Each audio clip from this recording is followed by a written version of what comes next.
Good morning, this is Kim Hammer, pastor of Saline Baptist Church, community of Tull outside Benton, with your morning devotion taken from the book of Deuteronomy chapter 10. This chapter is divided into two portions. One is the account of the giving of the second set of tablets that God wrote the Ten Commandments on for the nation of Israel and all the world to follow. But it's also a second part of the chapter deals with why we should love God and his love for us.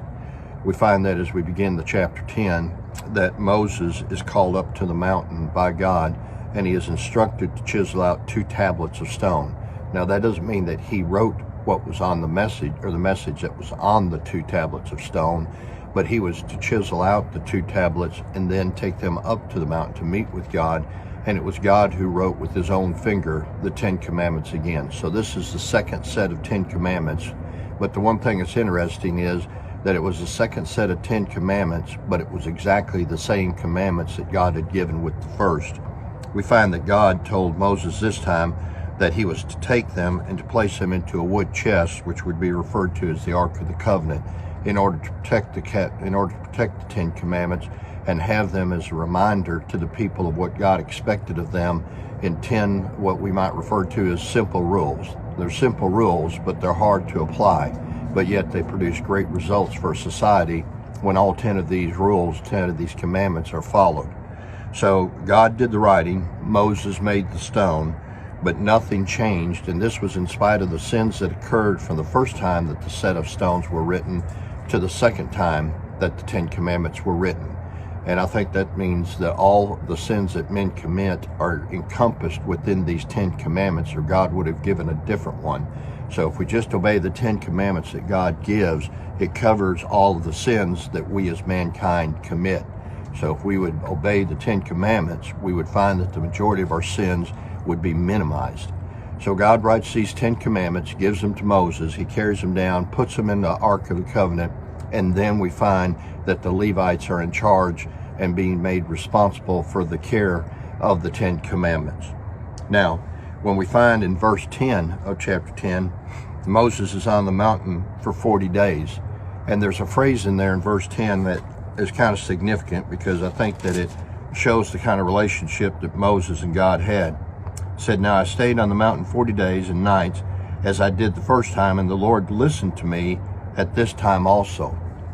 That's an important phrase, I think, because it shows that Moses was comfortable enough in his relationship with God that he was able to talk to God about anything that was on his heart. Remember, if you will, that Moses is preparing the people. In fact, the end of the chapter ends with a charge from God to Moses to go down now and take the people and take them to the promised land. The promised land that Moses wouldn't be able to inherit himself, but yet he had the responsibility to fulfill the journey up to that point. But to me, what is interesting is that God and Moses carried on a conversation on the top of the hill like two friends who loved each other. And Moses even said, "Now listen to me, God." For whatever it was that Moses, that we were not privileged to hear the inside of the conversation, the reality of the matter is that his relationship with the Lord was such that he could make this statement to the Lord as though to say, "I want you to hear what I've got to say. It's important." And you know, that's a modern day application for us today. Our relationship with God should be such that when we want to tell the Lord something, we can say to the Lord, "Now listen to me." Not to do it as to speak down to him or to, be speaking in a condescending way, but because we have such a relationship with God that we know we can approach him about anything that's on our mind and just simply say to God, "God, listen to me," and then pour our hearts out to him. In a word, some people would call it prayer. In another way, you might say just having a conversation with God about what's on your heart and what's on your mind and what is weighing you down. But that's the way God is, our God. That's the way our God is. Satan, he hasn't had time for you. He doesn't want to hear what you got to say. He's not interested in your welfare. He doesn't care what happens to you on this earth. But the God that we serve, the God that Moses served, was a God that was willing to listen to what Moses had to say when Moses said, "Could I just have a little piece of your time and talk to you?" And that God is the God that wants to hear from you today. That God is the God that wants you to talk to him today. That God is the God that cares about what you have to say to him. Nothing's too small, no challenge too great, that God isn't interested in listening to what you have to say.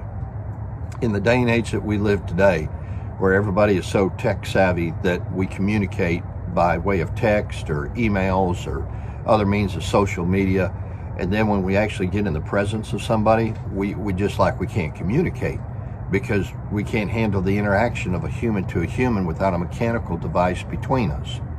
Well, there was nothing between Moses and God that day except for love.